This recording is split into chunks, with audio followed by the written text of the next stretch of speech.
अब्दुल कलाम 15 अक्टूबर 1931 को उनका जन्म रामेश्वरम के तमिलनाडु में हुआ था।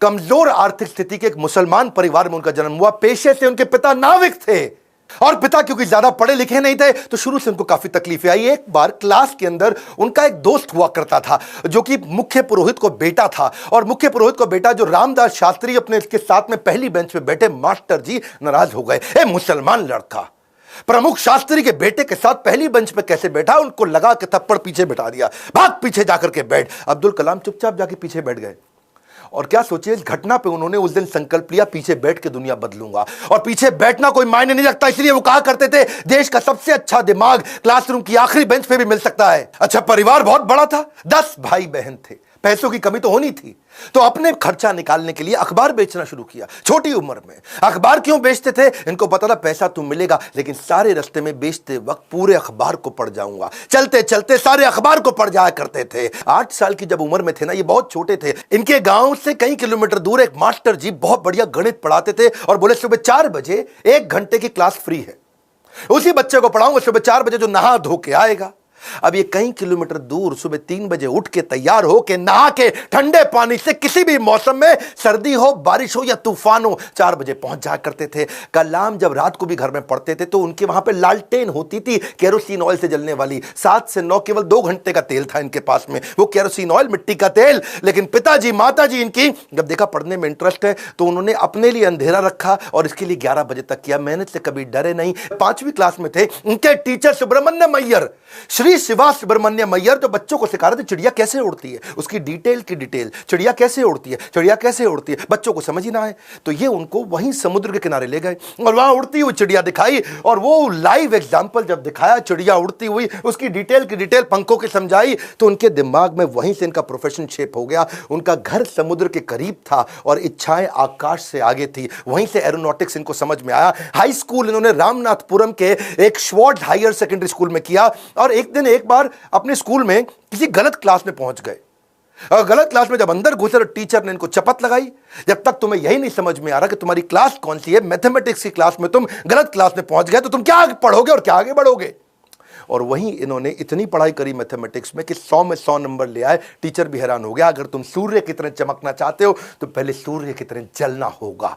बचपन से ही आसमान में उड़ने की इच्छा थी, इसीलिए इन्होंने मद्रास के हाईएस्ट कॉलेज, देश का सबसे अच्छा कॉलेज था MIT, Madras institute of technology, वहां एरोनॉटिकल इंजीनियरिंग में दाखिला लिया। बहन ने काफी पैसा अपना सोना गहना गिरवी रख करके इनको 1000 रुपए दिया। कॉलेज में अब एरोनॉटिक्स था तो विमान के डिजाइन बनाने थे, प्रोजेक्ट मिला, अब विमान के डिजाइन बनाने में लग गए और डिजाइन जो बनाया और टीचर को दिखाया, टीचर को पसंद नहीं आया और टीचर ने कहा अगर तुम एक अच्छा डिजाइन नहीं बना सके ना अब्दुल कलाम तो तुम्हारी स्कॉलरशिप छिन जाएगी, स्कॉलरशिप छिन जाएगी, स्कॉलरशिप छिन जाएगी। इनका दिमाग चकरा गया। टीचर की ये बात सुन के पांव के नीचे जमीन खिसक गई। 1000 रुपए बहन ने गिरवी रखे, मुझे गहने अपने दिए थे और इन्होंने टीचर से कहा मुझको 1 महीना दे दो, बहुत बढ़िया डिजाइन दूंगा। टीचर ने कहा कोई 1 महीना नहीं, 3 दिन मिलेंगे, 3 दिन। इनका दिमाग हिल गया उस समय, ये घबरा गए थे स्कॉलरशिप ना छिन जाए। उसके बाद तो उन्होंने 3 दिन ना खाया ना सोए, 3 दिन ना खाया ना सोए, 72 घंटे लगातार उस पर काम किया, जी जान लगा दिया। और जब प्रोफेसर ने देखा डिजाइन, प्रोफेसर भी हैरान हो गए, उनकी आंख में आंसू आ गए, बोला बहुत बढ़िया डिजाइन बनाया। इनके पास 2 इंटरव्यू की ऑप्शन आई, एक मिनिस्ट्री ऑफ डिफेंस से और दूसरी एयरफोर्स से। इनको कहां जाना था आपको मालूम है? एयरफोर्स में। और जो डिफेंस का था वो दिल्ली में था और एयरफोर्स था देहरादून में। तो दिल्ली होते हुए देहरादून जा रहे थे और वापसी पे इनको दिल्ली आना था। अब जब ये देहरादून गए, वहां पे 25 लोग एग्जाम देने आए वहां इंटरव्यू के लिए, जिनको वहां पे एयरफोर्स में सिलेक्ट होना था। अब 25 में से सीटें थी खाली 8 और इनकी रैंक क्या आई? 9वीं। फेल हो गए, वहां पे 1 नंबर से पीछे रह गए। 8 लोग सिलेक्ट हो गए, ये वहां रह गए। देहरादून से जब उतरते हैं सबसे पहले आता है ऋषिकेश। ये ऋषिकेश गए, वहां इनको मिले स्वामी शिवानंद। स्वामी शिवानंद तो बहुत पॉपुलर है, आज भी ऋषिकेश में उनके कई मठ हैं। तो इन्होंने शिवानंद के जाकर के अपनी तकलीफ बताई। उन्होंने इनको गीता पढ़ने के लिए जब बताया और इनसे कहा कि अगर ख्वाहिश आपके दिलो जान से निकले, पवित्र हो और उसमें शिद्दत हो, तो कमाल की एक अजीब सी ताकत होती है उसके अंदर। इसीलिए जो तुमने सोचा है वो होगा, तुम विश्वास से रखो। कलाम उसके बाद जब दिल्ली लौट के आया अपने गुरु से मिलने के बाद, तो वो मिनिस्ट्री ऑफ डिफेंस की नौकरी बची थी डीआरडीओ की। किसको पता था वही डीआरडीओ इनके देश को आगे बढ़ाने में सबसे कारगर होगा। ये वहां प्रमोट हुए और किनके साथ, डॉक्टर विक्रम साराभाई की टीम में आ गए। आप चाहते हैं डॉक्टर विक्रम साराभाई पे भी हम वीडियो बनाएं? ये पेट्रियोटिक थे, अपॉर्चुनिस्टिक नहीं थे। अब्दुल कलाम विशेष व्यक्ति थे। 1963 में विक्रम साराभाई की टीम से इनको सिलेक्ट किया गया कि इनको नासा भेजो भैया ट्रेनिंग के लिए। ये 6 महीने की ट्रेनिंग के लिए नासा गए। नासा समझो भैया, नासा अमेरिका सबसे बड़ी संस्था जिसमें ये आगे बढ़ना चाहते थे। नासा इनको देख के चौंक गया, बोला यार लड़का बहुत जबरदस्त है। और इनको क्या बोला, भाई तू बहुत चैंपियन है, मेरी बात सुन, तुझको दे रहे अमेरिकन सिटीजनशिप, यहीं रह जा, तनख्वाह देंगे इंडिया के 5 गुना ज्यादा, अमेरिकन सिटीजनशिप, यहीं किसी गोरी से शादी कर, ओए होए जिंदगी में आराम ही आराम। अपनी ऑटोबायोग्राफी आत्मकथा में इन्होंने बताया कि एक बार के लिए इनके मन में भी विचार आया कि क्या मैं यहां रुकूं या नहीं रुकूं। वो बहुत चुनाव करना कठिन था कि आदर्शों की ओर चला जाए या माला माल होने के अवसर को गले लगाया जाए, या पैसों और करियर के लिए इन्होंने सोचा विदेश नहीं जाएंगे, देश सेवा के इस अवसर को नहीं गवाएंगे। लौट के देश आ गए, साइंटिस्ट की इसरो में ज्वाइन करी। वो क्या कहते हैं, देखो लर्निंग समझना, इन्होंने हमेशा डिफरेंशिएट किया, रियल प्रॉब्लम अलग है, इनकन्वीनियंस अलग है। प्रॉब्लम और इनकन्वीनियंस अलग अलग चीजें होती हैं।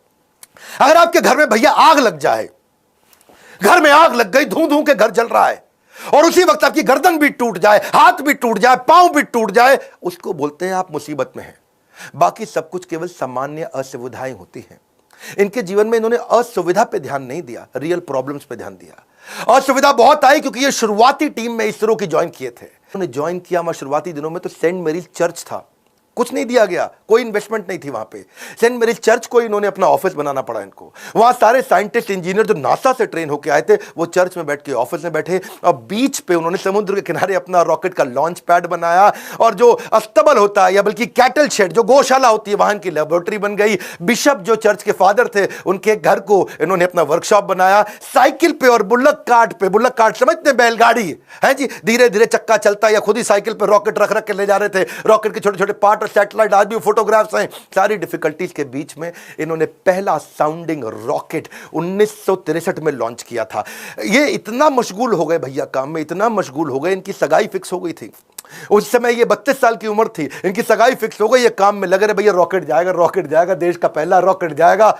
ये सगाई पे जाना भूल गए लोग बेचारे, वहां मंडप पे इंतजार करते रहे। मंडप तो नहीं, रिंग सेरेमनी थी, वहां इंतजार ही करते रह गए। अरे अब्दुल कलाम आएगा, अब्दुल कलाम रॉकेट बनाने में लगे थे देश के लिए। उन्होंने गीता हाथ में पकड़ ली थी, उनको उनके गुरु ने दिया था, और गीता में क्या बताया, आगाम पाइनो, कठिनाइयां आएंगी और चली जाएंगी। 1969 में इसरो के डायरेक्टर की जब इनको कमान दी गई तो उन्होंने सोचा कि क्यों नहीं SLV-3। SLV-3 क्या होता है, ये एक होता है सैटेलाइट लॉन्च व्हीकल, यानी कि कभी सैटेलाइट को भेजते हैं तो उसका एक लॉन्च व्हीकल चाहिए होता है। एक होती है गोली ठा और एक होती है गोली के लिए बंदूक जिससे गोली निकलती है, तो एक लॉन्च व्हीकल होता है जिससे सैटेलाइट को भेजते हैं और जो अपने ऑर्बिट में जाके सेट होता है। तो जब इनके पास पैसा नहीं था वहां पे, इन्होंने क्या कहा कि भैया SLV-3 के लिए काम करूंगा और PSLV के लिए काम करूंगा। SLV-3 में 1 रुपया लगेगा, PSLV में 1 रुपया लगेगा, तो दोनों मिला के 2 रुपया लग जाएगा। तो ऐसा करते दोनों को एक साथ करने का जुगाड़ करता हूं, 1 रुपये 20 पैसे में कर दूंगा, 80 पैसा बच जाएगा। तक थोड़े कम खर्चे के अंदर दोनों प्रोजेक्ट पूरे कर दिए। इसके लिए उन्होंने सरकार से फंड मांगा, इंदिरा गांधी ने बोला फंड नहीं है, पब्लिकली मना कर दिया, प्राइवेटली थोड़ा सा फंड इनको दिया, और थोड़ा सा फंड मिलने के बाद ये जी जान से अपने प्रोजेक्ट पर लग गए। अब अब्दुल कलाम है भैया, 18 घंटे रोज काम करते थे, साल के 365 दिन, लीप ईयर में 366 दिन भी काम करते थे। 1969 से 1989 तक 10 साल इन्होंने अपना जी जान से मेहनत किया। केवल 2 बार छुट्टी ली, एक बार पिता के देहांत पे, एक बार माता के देहांत पे। बाकी दिन कोई सैटरडे संडे नहीं, 15 अगस्त 26 जनवरी नहीं। 10 साल के कठिन परिश्रम के बावजूद 1979 में इनका SLV-3 satellite launch vehicle fail हो गया। और जब फेल हुआ तो ये बहुत घबरा गए, क्योंकि उस समय ये इसके ऊपर पूरा देश देख रहा था इनको, पूरी दुनिया की मीडिया देख रही थी इनको, हताश हो चुके थे। और उस परिस्थिति में इनके जो प्रोफेसर सतीश धवन जो चेयरमैन थे उस समय, उन्होंने इनको बुलाया कि आओ अब्दुल कलाम, चलो मीडिया इंतजार कर रही है, वहां जाके बात करना होगा। कलाम घबराए हुए थे, अब सब कुछ मेरे ऊपर आ जाएगा, क्योंकि ये मिशन डायरेक्टर, प्रोजेक्ट डायरेक्टर थे। As a mission director, project director, इनके फेलियर पे पूरी दुनिया देख रही थी। और जब सतीश धवन ने इनको बुलाया तो ये और घबरा गए, अब मीडिया को क्या जवाब दूंगा। मीडिया ने कहा करोड़ों रुपया तुमने देश का लगा के बर्बाद कर दिया, तुम्हारे को क्या अधिकार था। और वहीं प्रोफेसर सतीश धवन ने माइक ले लिया और माइक लेकर के क्या बोला, ये टीम बहुत जबरदस्त है, पहली बार किया है, फेल हुए हैं। 1 साल के अंदर यही टीम दोबारा ICSLV-3 को लॉन्च करेगी और दुगनी ऊर्जा भर दी टीम के अंदर। सारे फेलियर को, अब्दुल कलाम के फेलियर को उन्होंने अपने ऊपर ले लिया। ये देख करके अब्दुल कलाम हैरान हो गए। 1 साल दोबारा जी जान से मेहनत करी, इंटेलिजेंस आ चुकी थी और इस बार SLV-3 जब सफल हो गया तो उसके बाद फिर अब दोबारा प्रोफेसर धवन ने माइक इस दफा कलाम जी के हाथ में दे दिया। बोला अब तुम सफल हो गए हो, अब जवाब तुम दोगे। अब्दुल कलाम हैरान हो गए, बोले दिस इज कॉल्ड लीडरशिप। जब मैं सफल होऊंगा तो टीम को क्रेडिट दे दूंगा और जब विफल होऊंगा तो सारा का सारा फेलियर अपने ऊपर ले लूंगा। इस बात से प्रभावित आगे चल के इंदिरा गांधी भी हो गई और देखा क्या उन्होंने कि ये दोनों ने बहुत जबरदस्त काम किया। उन्होंने प्रोफेसर धवन को बोला मैं अब्दुल कलाम से मिलना चाहती हूं, इन्होंने अब्दुल कलाम को बोला आ जाओ भैया, इंदिरा गांधी मिलना चाहती हैं। वो बोले भाई मेरे पास तो कपड़े नहीं, मैं चप्पल में फटी हुई घूम रहा हूं, मैं कैसे अब उनके आकर के मिलूंगा। तो उन्होंने कहा कि भाई कलाम तुम पहले से ही सफलता का सूट पहने हुए हो, कलाम तुमने पहले से ही सफलता का सूट पहना है, कपड़ों का सूट नहीं चाहिए। और उन्होंने जाकर के वहां जब इंदिरा गांधी से मिले बड़ी प्रभावित थी। उन्होंने कहा कि अब तुम्हारे को डिफेंस में और काम करना पड़ेगा। इस समय चाइना भी, पाकिस्तान भी, आजू बाजू सब लोग मिसाइल की तैयारियां कर रहे हैं, तुम मिसाइल बनाओ हमारे देश के लिए। और उसी समय अटल बिहारी वाजपेयी से भी उनकी पहली मुलाकात हुई। अटल से जब उन्होंने हाथ मिलाने के लिए आगे बढ़ा तो अटल इनसे हाथ नहीं मिलाए, अटल बिहारी जी इनको गले लगा लिए। इंदिरा गांधी मुस्कुराई, बोलिए ध्यान रखना अटल बिहारी जी ये मुसलमान है। अटल बिहारी बोले ये मुसलमान बाद में हैं, पहले हमारे देश के नागरिक हैं और हमारे देश के महान साइंटिस्ट हैं। अब्दुल कलाम उनको देख के बहुत मुस्कुराए। सफलता पे सफलता मिल रही थी, उसका उन्हें इनाम भी मिल रहा था। 1981 में पद्म भूषण अवार्ड दिया, 82 में DRDO का डायरेक्टर बना दिया। डिफेंस की ऑर्गेनाइजेशन DRDO उसके मुख्य पद पे आ चुके थे, पर मन से वो खुश नहीं थे, मन से खुश नहीं थे, क्योंकि जानते थे कि चाइना और पाकिस्तान मिसाइल पे मिसाइल बना रहा है और उन्हें देश की सुरक्षा खतरे में नजर आ रही थी। उस दौरान कमाल की बात देखो, अजीबो गरीब इमेजिनेटिव व्यक्ति थे अब्दुल कलाम जी। उन्होंने महाभारत को पढ़ना शुरू किया और महाभारत में बर्बरीक की कहानी सामने आई, उससे बड़े इंस्पायर्ड हुए। बर्बरीक की कहानी का अलग सी थी। बर्बरीक कहते हैं कि उनके पास 3 तीर है और 3 तीर से वो क्या करेंगे, पहले तीर में सबको प्रोटेक्ट कर लेंगे, भाई किस किस को प्रोटेक्ट करना है, दूसरे में किस किस को अटैक करना है। मेरी बात समझना, पहले 2 तीर में क्या करेंगे, किसको अटैक करना है उन सबको डिसाइड कर लेंगे, उसके बाजू में किस किस को, सबको थोड़ी पूरा का पूरा शहर उड़ा दें भाई, जिसको प्रोटेक्ट करना उसको सिलेक्ट कर लिया, जिसको अटैक करना उसको सिलेक्ट कर दिया, तीसरे तीर में गेम ओवर, खत्म कर दिया। तो उनके पास 3 तीर थे। वहां सोचे यार ये तीर किसको प्रोटेक्ट, किसको अटैक, कैसे जाना है, किधर किधर जाना है, बड़ा गाइडेड तीर है। वहां से उन्होंने इंटीग्रेटेड गाइडेड मिसाइल प्रोग्राम तैयार किया कि क्यों नहीं कोई ऐसी मिसाइल बना दे कि आदमी लेफ्ट भागे तो मिसाइल लेफ्ट चली जाए, आदमी राइट भागे तो मिसाइल राइट चली जाए, और जिस टैंक को उड़ाना है वो टैंक आगे निकल गया तो मिसाइल आगे चली जाए। गाइडेड मिसाइल कैसे बनाए, बर्बरीक के उनको इस प्रसंग से इमेजिनेटिव थे। एक इंटरव्यू में बोले कि भगवान कृष्ण के सुदर्शन चक्र से सीखने को मिला। भाई भगवान कृष्ण का सुदर्शन चक्र बड़ा रिमोट कंट्रोल्ड होता है। भाई कृष्ण ने चक्र छोड़ा और सामने वाले के पास जाके पहले चक्कर रोक दिया, जितनी देर पहले बातचीत करनी है बातचीत कर लिया, चक्कर घूमे जा रहा है, और जब बोलते खत्म करो अटैक करो तो चक्कर मारा उसको और वापस आ गया। तो बोले यार ये बड़ा सिस्टम है, बड़ी एडवांस टेक्नोलॉजी थी। तो वहां से उनको इंटीग्रेटेड गाइडेड मिसाइल ये मॉडल उन्होंने शुरू किया और उसके बाद उन्होंने एक के बाद एक मिसाइल की झड़ियां लगा दी। देखो, who dare to imagine the impossible are the ones who will break all human limitations. Imagination के बारे में वो हर कॉलेज में लेक्चर दिया करते थे। 1985 में उन्होंने त्रिशूल नाम की मिसाइल लॉन्च करी, फिर उन्होंने पृथ्वी लॉन्च करी 1988 में। 89 में अब अग्नि के पीछे लगे हुए थे। उन्होंने आकाश भी कर दिया, नाग भी कर दिया, अग्नि नहीं होती थी उनसे, अग्नि में बार बार फेल हो रहे थे। अग्नि मिसाइल ये बड़ी इंपॉर्टेंट प्रोजेक्ट था, लेकिन देश भर में अब लोगों ने क्वेश्चन करना शुरू कर दिया। लोग अपने अपने हिसाब से इसका अलग अलग मतलब निकाल रहे थे, भाई क्यों फेल हो रहे हैं। अमूल ने तो वहां पे एक एड लगा दी और अमूल कहता है जी अग्नि मिसाइल के अंदर तुम्हारा पेट्रोल कम पड़ जाता तो अमूल का बटर डाल लो। लोगों ने मजाक बनाना शुरू कर दिया और बार बार लोगों के सवालों के कारण ये बहुत सीरियस थे और उसी 89 के एंड आने से पहले पहले इन्होंने अग्नि को भी सफल बना दिया। बाकी सारे शक्तिशाली देशों को वो देख रहे थे, वो मिसाइल लॉन्च कर रहे थे, दूसरे महाद्वीप पे कैसे अटैक कर सके। इंडिया से मिसाइल छोड़े, यूरोप तक पहुंच सके, अमेरिका तक पहुंच सके, दूसरे दूसरे महाद्वीप तक पहुंच सके। सब लोगों ने बड़ी तैयारी करी। इन्होंने 89 में अग्नि को जब लॉन्च किया तो रशिया, यूएस, चाइना, फ्रांस और यूके के बाद भारत छठा देश था जिसने इतने पावरफुल मिसाइल्स बनाए। मेरी बात समझिए, दुनिया भर के 250 देशों को पीछे करके अब्दुल कलाम थे जिन्होंने भारत को छठे रैंक पर लाके खड़ा किया। हाँ, ये कहते थे मिसाइल यूज नहीं करना है, लेकिन विराट रूप तो दिखाना है ना अपना।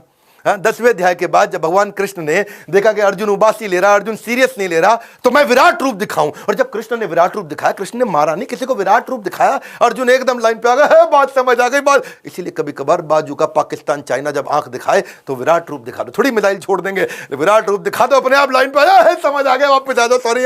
तो ऐसा अब्दुल कलाम जी ने स्ट्रांग बनाया। उनकी मेहनत 1993 में और रंग लाई जब पीएसएलवी को भी उन्होंने सफल कर दिया। आज वही कलाम जी की देन है कि पीएसएलवी से हमने 10 रुपए किलोमीटर के कम खर्च पे भी मंगल तक सफर पूरा कर लिया जी। 2014 में हॉलीवुड की मूवी में जितना खर्चा था उससे कम के अंदर तो हमने मंगल का सफर कर लिया।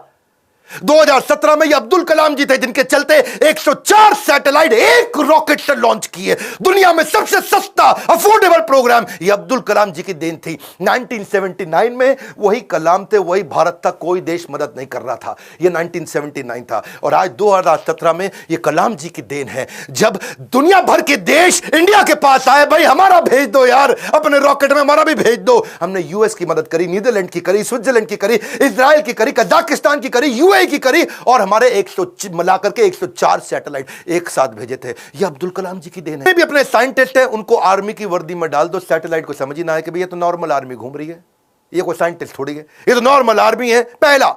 दूसरा, जब भी ये कोई काम करेंगे उसी समय के बीच में करेंगे जब एक सैटेलाइट जाएगा और दूसरा आने वाला उसके बीच में कर लेंगे। एक आएगा एक जाएगा उसके बीच में कर लेंगे, एक आएगा एक जाएगा उसके बीच में कर लेंगे। तो ये उतने ही टाइम में तैयारी करते थे। और तीसरा, काम खत्म होने के बाद जमीन को एकदम साफ सुथरा ऐसे सेट करते थे, जब सैटेलाइट आएगा पता ही नहीं चलता कुछ हुआ यहां पे, ओए आर्मी वाले आराम से घूम रहे हैं। अमेरिका को पता नहीं लगने दिया। 1992 से 97 लगातार उन्होंने काफी काम किए। आसपास के गांव और अन्य लोगों को कभी नहीं पता चला कि यहां हुआ क्या है, और यही मेहनत उनकी रंग लाई। 1998 में भारत ने ऑपरेशन शक्ति के नाम से परमाणु परीक्षण कर दिया, चुपचाप कर दिया। आज इन्हीं प्रयासों से भारत परमाणु समृद्ध बन पाया है। 5 देश थे उस समय में, फ्रांस था, यूएस था, रशिया, यूके और चाइना। ये 5 देश थे। हमें किसी से दिक्कत नहीं थी, हमें चाइना से दिक्कत थी, क्योंकि चाइना चुपचाप उस समय पाकिस्तान को भी परमाणु शक्ति दे रहा था। वो उसको 97 के अंदर उनको भारत रत्न दिया गया। 41 साल तक उन्होंने भारत की सेवा करी। 1999 में वो रिटायर हुए। उन दिनों वाजपेयी जी एक्शन में चल रहे थे इधर, यहां ये रिटायर हुए, वाजपेयी जी एक्शन में, उन्होंने फोन मिला दिया, और हाँ भी कलाम जी बात सुनो यार, अपना मंत्रिमंडल हम बना रहे हैं, तुम्हारे को हम मिनिस्ट्री देना चाहते हैं, आ जाओ यार, तुम बुद्धिमान आदमी हो। विजनरी लीडर थे वाजपेयी जी, अपने आप में विजनरी थे। बोले अब्दुल कलाम को लूंगा तो बहुत अच्छा रहेगा, माइनॉरिटी भी हमारे साथ जुड़ेगी, बुद्धिमता भी मिलेगी, इंटेलिजेंस भी बिल्ड होगा। अब्दुल कलाम जी को कन्विंस करने में लगे। कलाम जी बोले 1 दिन बाद बताऊंगा जी।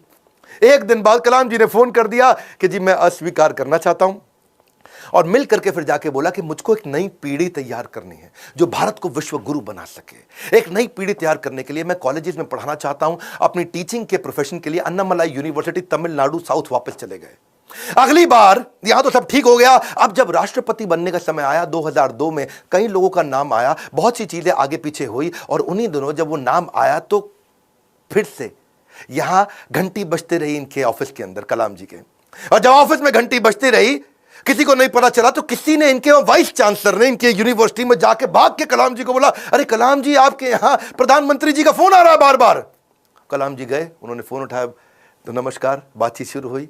तो वाजपेयी जी ने कहा, देखिए एक रिक्वेस्ट करूंगा, अब मना नहीं करना, पिछली बार आपने मना किया था, अब नहीं करना। तो कलाम जी ने पूछा, कहिए क्या रिक्वेस्ट है। वाजपेयी जी बोले, हम आपका नाम देश का राष्ट्रपति बनाने के लिए रिकमेंडेशन देना चाहते हैं, आप हाँ कर दीजिए। अब्दुल कलाम जी मुस्कुराए और बोले 1 घंटे का समय दीजिए। 1 घंटे के बाद वो वापस गए, उन्होंने फिर फोन किया और स्वीकार कर लिया। बोला ठीक है, मैं इसके लिए तैयार हूं। अब कलाम जी का राज्य अभिषेक होना था, जैसे भगवान राम का राज्य अभिषेक हुआ 14 साल के वनवास के बाद में। और भगवान राम जब वापस आए और उनका अभिषेक, तो अभिषेक के समय पर उनके भाई ने उनसे पूछा कि आप किस किस को राज्य अभिषेक में बुलाना चाहते हैं। तो भगवान ने बोला 14 साल में था नहीं, मेरे यहाँ कोई दोस्त है नहीं, और जो हमारे दोस्त थे उन सबको आप जानते ही हैं, आपने सबको इन्वाइट कर ही लिया होगा। और इतने में भगवान राम ने कहा, हाँ, पर इस वनवास के दौरान मेरा एक दोस्त बना था, वही शुरुआत के जो साल थे, उन दिनों एक नाविक हमें नदी पार कराया करता था, केवट। वो केवट ने हमारी बहुत मदद करी है, वो हमारा मित्र है। उस केवट को बुला के लाओ राज्याभिषेक में, और केवट को लाके सबसे आगे भगवान राम के उस राज्याभिषेक में बुलाया गया था। ठीक उसी प्रकार जब अब्दुल कलाम जी से पूछा गया कि अब आपका भी राज्याभिषेक हो रहा है, you're going to become president of India, और कलाम जी ने कहा आपने जिस जिसको बुलाना था सबको बुला लिया है, मेरे दो ही मित्र हैं। जब मैं साउथ में रहा करता था तो उस समय एक मोची जो मेरे जूते बांधने में फटे जूते होते थे, उसने मेरी बहुत मदद करी, वो मेरा मित्र है, उसको बुला लीजिए। और एक ढाबे वाला जिसने उनको खाना खिलाया और कभी कभी 2 रोटी एक्स्ट्रा भी खिलाई, बोला उनको दोनों को जरूर बुला लीजिए। विनम्रता के उदाहरण खत्म थोड़ी होंगे।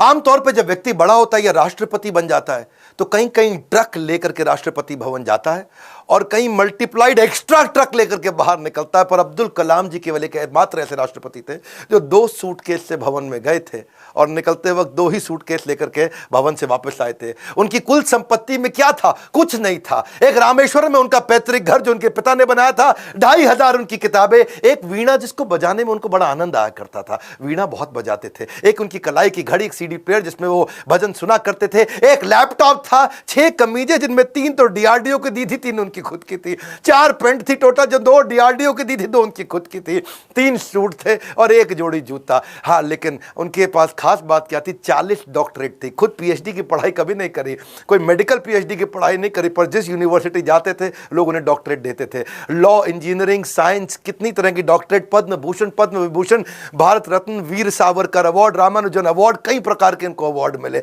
एनिमल्स आर एंजल्स विद फर। पक्षी जगत पर्यावरण का सूचक होता है। कलाम जी क्या कहते थे? वो पर्यावरण का सूचक है, और अगर वो मुसीबत में है तो समझ लेना कि अब हमारे भी बुरे दिन दूर नहीं है। एक बार उनको जो डीआरडीओ की उनकी दीवार हुआ करती थी ना बाउंड्री की, तो उनको बोला गया सिक्योरिटी के लिए कांच वांच लगा दो, बोला बिल्कुल नहीं, ये बर्ड्स के लिए बड़ा हार्मफुल हो सकता है। उन्होंने मना कर दिया। और जिस समय वो प्रेसिडेंट बने थे, बाद में जब वो राष्ट्रपति भवन के अंदर मुगल गार्डन में जब वॉक किया करते थे ना, तो वो एक मोर को देखा जो ना मुंह खोल पा रहा ना बंद कर पा रहा है। स्पेशली उन्होंने वेटनरी डॉक्टर को बुला के देखा तो देखा मोर के गले में ट्यूमर है, ना मुंह खोल पा रहा है ना मोर मुंह बंद कर पा रहा है। उन्होंने इसका इलाज कराया। एक लीडर की महानता का इसी बात से पता चलता है कि वो किन लोगों की मदद कर रहा है जो बदले में उन्हें कुछ नहीं दे सकते। जब कोई लीडर ऐसे लोगों की मदद करता है जो बदले में कुछ नहीं दे सकता, वही एक महान लीडर की निशानी है।